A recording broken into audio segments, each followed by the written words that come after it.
जरा बरदौली में आजा। क्या हुआ राजा? चल गोबर उठावे। भक हो हम ना जाए।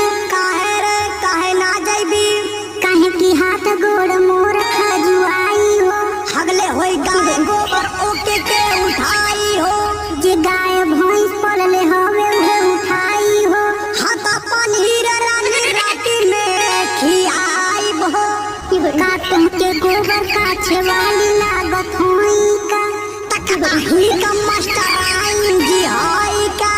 पढ़नी हम बीएड पढ़ाई ले कॉलेजे में। हाथा लपियाई के धराई देव नॉलेजे में। चाहे के तनु तुम्हारा गोबर ना उठाई बहो। जाता है दूसर हम में हर लेके आई हो। देखा जबरी ना हमसे गोबर उठवा। हाय पकड़ा तू खाची चुपचाप चल के गोबर उठा।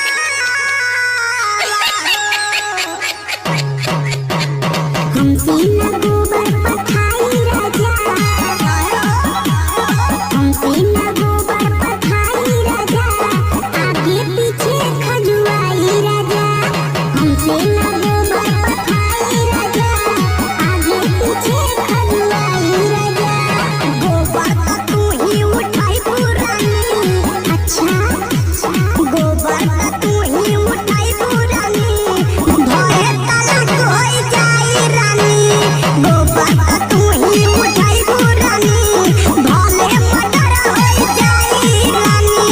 हैया मोर राजा जी तनिया आवाना। तोके लागत हकी हम गाँव के गवार हई। मन जाए राजा जी धन हम तोहार हई। उ तो सब जानत हकी मेहरी ता हमार हई।